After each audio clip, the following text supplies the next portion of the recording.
मेरा नाम अकरम है और इस वक्त मेरे साथ मोतिहारी के डीएम जिलाधिकारी सौरभ जोरवाल है, जिन्हें हालिया दिनों दिल्ली में राष्ट्रपति द्रौपदी मुर्मू के हाथों सम्मानित किया गया। सबसे पहले सर आपका बहुत बहुत स्वागत। Thank you. सर मैं ये जानना चाह रहा हूँ कि आपको बिहार के स्तर पे सम्मानित किया गया है, इसको आप कैसे देखते हैं? ये सम्मान जो मिला है ये पूरी चंपारण को मिला है, जिले को मिला है। तो हम लोग जिले के बिहाफ पे लेने गए हैं, मतलब ये एक इंडिविजुअल का सम्मान नहीं है, पूरे जिले का जो कार्य था उसको ही सम्मान मिला है। तो उसके बिहाफ पे हम लोग लेने गए थे, तो उसमें सारे ऑफिसर का योगदान था, सारे नागरिकों का योगदान था, उनका जो काम था उसके आधार पर मिला गया। सर 7 निश्चय योजना जो बिहार सरकार का एक अहम योजना रहा है, उसमें से एक है हर घर नल जल। नहीं देखो, 7 निश्चय अब 3 आ गया है, तो मैं दोनों चीज़ों के बारे में बता देता हूँ। 7 निश्चय पार्ट 2 के अंदर भी बहुत सारे काम हुए हैं और 3 में भी काम होने वाले हैं। 3 का जो एक मेन एजेंडा है उसमें तो नई नई चीज़ आ रही है, जिसमें कि हम लोग जो पब्लिक इंटरफेस को ठीक कर रहे हैं।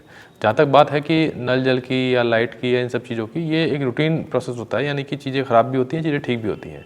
जैसे कि नगर निगम क्षेत्र है, उसके अंदर पाइपलाइन भी ख़राब होगी तो ठीक होती है, लाइट ख़राब होगी तो ठीक होती है। तो कहने का मतलब ये है कि जितनी भी चीज़ें हैं वो एक बार लगी उसमें पंचायती राज से लगी थी, अभी सारी चीज़ें शिफ्ट कर दी गई हैं पीएचडी में, और पीएचडी ने अब सभी जगह के लिए अपनी निविदा निकाल दी है और अब वो रेगुलर उसका मॉनिटरिंग करेगी। इसके लिए पीएचडी का टोल फ्री नंबर भी है, उस पर हम लोग कंप्लेंट करते हैं, पब्लिक कंप्लेंट करती है तो वो अपने रिसोर्स को मोबिलाइज करेगी और एक कंटिन्यूस प्रोसेस है। हम लोग ये नहीं बोल सकते कि इस जो एक बार नल जल लग गया वो हमेशा ठीक स्थिति में काम करता रहेगा, तो हम लोगों को उसको ठीक रखना पड़ता है। तो इसमें यही तरीका है कि आप जो टोल फ्री नंबर है उस पर कंप्लेंट करें और कंप्लेंट करके उस पर वो लोग काम करेंगे।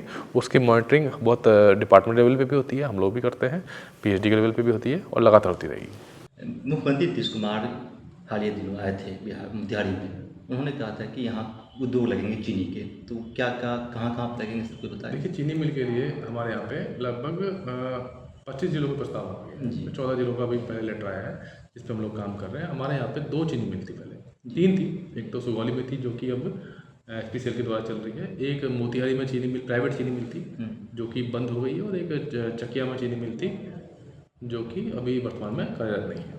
तो इन 3 चीनी मिल से ये पता चलता है कि हमारे ज़िले में चीनी मिल का पोटेंशियल है। तो हम लोगों ने अभी चीनी मिल का एक प्रस्ताव बनाया है, जिसके अंदर चकिया की जो चीनी मिल थी उसकी लैंड को लेकर उसमें 2 प्रस्ताव हम लोग बनाए, और जो मोतिहारी की चीनी मिल थी वो तो हम चलो उसमें तो शहर के अंदर जगह नहीं है, पर हम लोग शहर के पास में ढेकहा में एक ज़मीन जो है हमने ढूंढी है, वो उस पर हम लोगों ने चीनी मिल का प्रस्ताव भेजा है। 4 जगह का, और एक हमने भेजा है घोड़ा शहर में। तो 4 ज़मीन का पॉकेट का हमने प्रस्ताव। ये जो पुराना जो चीनी मिल है मोतिहारी में, आज भी ज़मीन लोगों ने कब्जा करके बेच दिया, वहाँ पर वो नहीं बच।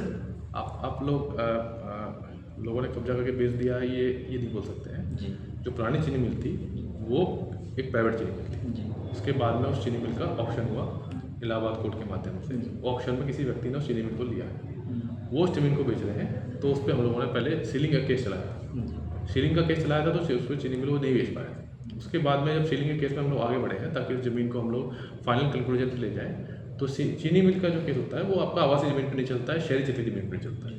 तो जो शहरी क्षेत्र की ज़मीन है उसको छोड़ के बाकी ज़मीन पे हम सीलिंग का केस फाइनल करने वाले हैं, उस पर जो भी निर्णय होगा उस पर काम होगा। और जो शहरी क्षेत्र की ज़मीन है उसके अंदर लगभग 363 एकड़ ज़मीन बकाश तो मालिक के नाम पे है, जिसको कि हमने बकाश तो मालिक के नाम पे रोक लगाया है। यानी कि मोतिहारी में चीनी मिल खुलेगा, यहाँ नहीं दूसरी जगह खुलेगा, मोतिहारी शहर के आसपास ही खुलेगा? नहीं, कहीं भी हो सकता है। 4 जगह प्रस्ताव भेजा है, 4 जगह प्रस्ताव में चूज किया है जी। सर हाल के दिनों में मोतिहारी में कई तरह की ऐसी खबरें आई, रात में देह व्यापार का मामला सामने आया है, देह व्यापार सेक्स रैकेट का खुलासा हुआ है। हाँ, अभी छापेमारी में जी, छापेमारी में, तो इसको आप कैसे देखते हो? इसके लिए हम लोगों ने अभी रिसेंटली एक मीटिंग करी थी, इसके अंदर काफ़ी सारे एजेंडा पे हम लोगों ने बात करी थी। जैसे पहला एजेंडा उसके अंदर था कि नशे की आदत बहुत लोगों को लग रही है जी, तो उस नशे की आदत के लिए हम लोगों ने एक टीम बनाई है जो कि लगातार छापेमारी करी है। कुछ जगह पे हमने पकड़ा भी है कि कुछ सूखा नशा लोग करने लगे हैं, उस पर कार्रवाई हुई है। उसी क्रम में हम लोगों ने कुछ अवैध जो हॉस्पिटल चल रहे हैं उस पर भी टीम बनाई है, वो भी जांच कर रही है, वो भी कार्रवाई कर रही है, उस पर भी कार्रवाई होगी। और इसके अलावा हम लोगों ने मिठाई की दुकान पहले भी जांच कराई थी, दोबारा हम लोग करवाएंगे कि जहाँ पे अवैध मिठाई बनाई जा रही है, कहीं अगर ऐसा पाया जाता है तो वहाँ पे भी हम लोग एक्शन लेंगे। तो इन 3-4 चीज़ों पर हम लोग काम कर रहे हैं, और अभी एसपी साहब ने एक रेड करवाई है जिसमें कि सेक्स रैकेट की हमें मिला था, उस पर भी हम लोग कार्रवाई करेंगे, और एक लॉटरी कुछ लोग कर रहे थे उस पर कार्रवाई करेंगे, दोनों चीज़ों पर कार्रवाई। सर ये जो इलाका है पूरा इंडिया और नेपाल से जुड़ा हुआ इलाका है, तो जो खाद की बहुत कमी होती है लोगों को, नेपाल जाता है, इसमें कहीं ना कहीं प्रशासन की तरफ से चूक होती है। जब लोगों को खाद की जरूरत होती है तो वो एक की जगह पे बहुत ज़्यादा पैसा लेकर किसान खाद लेते हैं। देखिए खाद जो है उसमें केवल गवर्नमेंट लाइसेंस देती है, डीलर टू डीलर डील होता है। शॉप जो होती है प्राइवेट शॉप होती है और जो डीलिंग वाली जो एजेंसी वो प्राइवेट होती है। तो उसके अंदर जो डीलर होता है उसका लाइसेंस हम लोग देते हैं। तो हम लोग एटमैक्स क्या कर सकते हैं कि काला बाजारी की अगर शिकायत मिलती है तो हम लोग उस पर एफ करते हैं, जो कि हमने की भी है। डाका में 4 एफ हुई है। और उसके अलावा हम लोग अगर कोई आदमी जो इस तरह की गड़बड़ी पाई जाती है तो लाइसेंस हम लोग कैंसिल करते हैं और लगातार इस पर हम लोग कार्रवाई कर रहे हैं। जो आप बोल रहे हैं कि बॉर्डर से पार करने के कुछ लोग ले जाते हैं, उसमें हम लोगों ने एसएसबी के साथ कोऑर्डिनेशन किया है और एसएसबी जो है उस पर कार्रवाई करती है और हम लोग भी पुलिस के माध्यम से कार्रवाई करते हैं। शराबबंदी है बिहार में सर, फिर भी हर दिन बड़ी मात्रा में भारी संख्या में शराब बरामद होती है। आपको लगता नहीं कि इसमें प्रशासन विफल है? नहीं देखिए, शराबबंदी या कोई भी बंदी हो तो हमारा काम होता है तो रोक, है ना। जैसे अगर मान लीजिए कि हमारी जो नेपाल बॉर्डर है वो 120 किलोमीटर की बॉर्डर है, पोरस बॉर्डर है। पोरस बॉर्डर मतलब कि आप आवागमन कर सकते हैं। अगर एक आदमी कुछ वहाँ से लेके आ जाता है यहाँ पे, तो हमारा काम है कि उस आदमी को पकड़ना। तो अगर आपको लग रहा है कि छापेमारी हो रही है और पकड़ा जा रहा है तो इसका मतलब लगातार कार्रवाई चल रही है। चीज़ें लॉ के हिसाब से वो इलीगल है। मेन बात है कि जो चीज़ें हैं लॉ के हिसाब से इलीगल है। जितने भी क्राइम होते हैं शहर के अंदर, अब वो सारे इलीगल है मतलब उस पर सजा होगी। कोई आदमी अगर ये काम करेगा तो उस पर सजा उस पर की जाएगी। तो उसी तरह से शराबबंदी इलीगल है। अगर आप शराब पीते हुए पकड़े गए तो आपको फाइन आएगा, दोबारा पीते हुए पकड़े गए तो आपको सजा होगी। अगर आप लेते हुए ट्रांजिट करते हुए ट्रांसपोर्ट करते हुए पकड़े गए तो आपको केस चलेगा, सजा होगी। सर आंगनबाड़ी केंद्र जो एक तरह से बुनियादी शिक्षा है बच्चों के लिए, वो अक्सर बंद रहता है पूरे जिले की बात है। जनरल क्वेश्चंस तो हम लोग बोल सकते हैं, लेकिन अगर कोई ऐसा मामला है तो हम लोग उसको स्पेसिफिक जांच कर सकते हैं। अगर आप ऐसे बताएंगे कि ये पर्टिकुलर आंगनबाड़ी केंद्र है, ये बंद रहता है, इसको दिखवाने के लिए हो सकते हैं।